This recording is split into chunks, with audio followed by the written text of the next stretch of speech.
So I've had my canine dryer in storage for a while, and before I start using it again, I want to give it a quick service. An important thing to check on these dryers are the motor brushes, and the brushes are small carbon pieces that transfer electricity to the spinning part of the motor, kind of like how spark plugs deliver power in an engine. Over time, they can wear down from friction, or especially if the dryer's been used a lot. I'm going to show you how to check your brushes, what worn ones look like, and how to replace them so your canine runs like new again. Changing the brushes on your dryer is not the hardest thing in the world, but I will say this.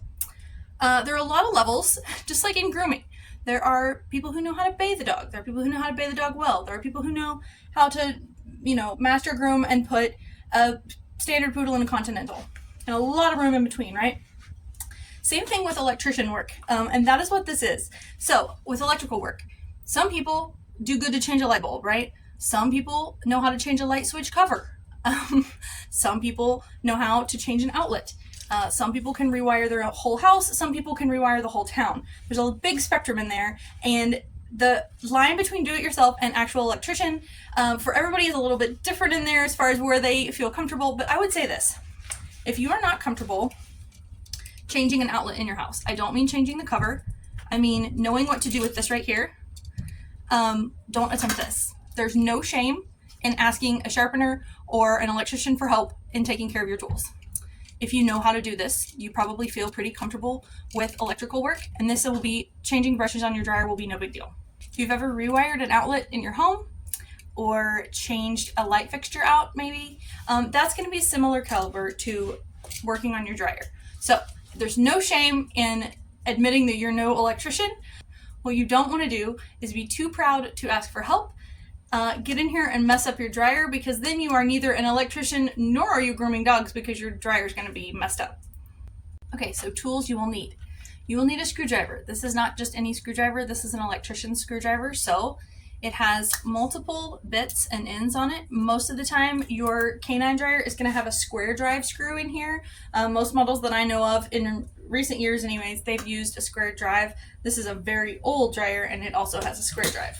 So you will need to find the square drive, which is right here. It looks like a little square.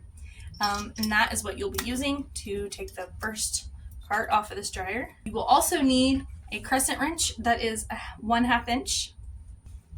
And then you will need a set of brushes. These can be purchased online, lovegroomers.com. When you buy brushes, they come sealed in a pack like this.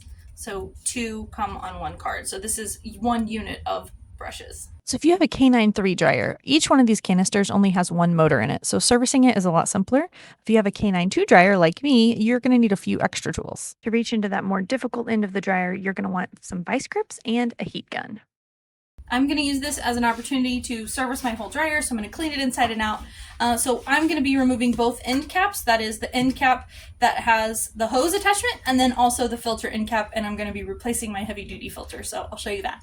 All right, so to remove this end cap, which is this black part, I'm going to just pull these 3 screws that are around the end. I've already removed the hose just to get it out of my way, but you're going to want to pull these 3 screws and then keep them. Do not lose your screws, because you will need them to put your dryer back together. And then on the other side, I'm just going to do the same thing on the filter end to remove those 3 screws. Sometimes you have to pry and kind of nudge this, so I'm gently tapping this end cap to get it to come off because it's on there really tight.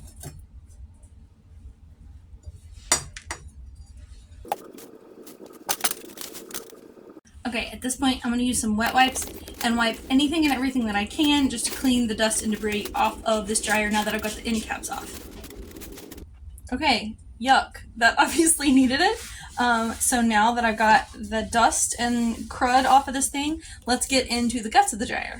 Okay, so when you take off the filter end, in my case I have the heavy duty filter, but if you have the stock filter, it's going to be smaller than this. But this is what you're going to see, and this is a Canine 2 variable speed model. The Canine 2, either whether it's a variable speed or 2-speed, is going to look the same when you open it up. Okay, so first thing when you open this up, you are going to see your replacement brushes. You'll see them there right on top, and that is what we're going to be working on. But what these do is, I'm going to use this just as a pointer here, but what these do is, these things right here are carbon, and they are spring loaded, and they help run, when the motor is running, this part right here spins around and conducts electricity. And that carbon that is in the brush helps conduct electricity. So these are spring loaded, and I'll show you that when I open it up. Okay, so now I'm going to use my other, this is a little teeny tiny fine flathead screwdriver. So the first thing I want to do before I pull these is I want to get this wire unseated. There's a little tab, and once I take it apart, you'll be able to see it better. So I'm just going to press this down in between here, and then I'm going to pull a little bit, and that's going to loosen it. And then that should, you can kind of see it's working its way away, and I'm pushing down and out on this little tab and wiggling, and that should loosen that. Yep, so that that slides out, just like right like that. And then I'm going to do the same thing on this one. So get this in between the plastic and this crimp here. Use a bigger screwdriver this time so you can see what it looks like. I'm going to wedge that in between there. And then while I'm pushing pressure in, this way, I'm just going to turn that really slowly. And that walks this tab out from under, and I'm going to pull that with my finger. Oops. Need a little bit more.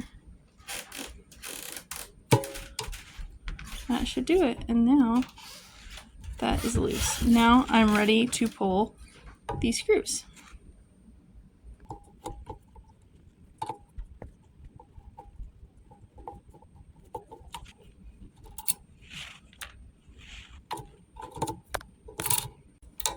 Okay, and now this should be loose, and then this is going to come out, and it's going to feel like this is falling apart. But this illustrates these are spring-loaded. So this brush that is on this end of the motor actually is not worn out. If it was worn out, it wouldn't have nearly as much left. It would look like that, and there wouldn't be much give left to it. So these, I knew I had replaced these. I didn't know what they looked like. So we'll compare this to a new one and see if I really need to put two new here, or maybe I'll just end up doing the ones on the other end. So let's check and see. All right, so you can see when I hold this up next to it, it's been worn a little bit, but it's really not worn a whole lot. You can see the number stamped in this side versus this one, so it's worn down a little bit. So what I'm actually going to do is, since I checked these brushes on the easily accessible end of the motor, they have been changed more recently. So I'm actually going to put this one back because I checked this against a brand new brush and it barely has any wear. So I'm going to put these back, and I'm betting that the motor on the other side, when I get into that one, because it's not as easily accessible, those have not been changed. So I'm going to put this one back. I'll show you how I do that, and then we'll be all practiced up and we will be ready to attack the other side. I'm going to bend this out of the way just so you can see how this is supposed to be seated. I'm going to kind of do a dry run here so I can tell that this little nub on the back sits right down in that rectangular portion. So I'm going to push it in and then swing this back down in there. So I'll show it from this angle. You push it in and swing it in. But remember, what we did first was we had to attach this little tab. So I'm going to put the tab back in, then I will push and swing. So the tab, you can see that little slot right there is where your little brass tab goes. And we want to be careful that you don't bend that. So that's why we were careful to do that with a flathead screwdriver before. And so I'm going to gently slide that in like that. Now press and then seat it down in there just like that. Now I'm ready for this bracket to go back on top. Okay, so that, tightening that. And then things to check before you close it back up. You want to make sure that all four of these screws are nice and tight, and that your little brass tab is scooched all the way down in there, and this wire is laying perpendicular to this edge. So I'm going to scoot that down a little bit more. That one's nice and tucked in. This one's nice and tucked in. All right, ready to close this end up.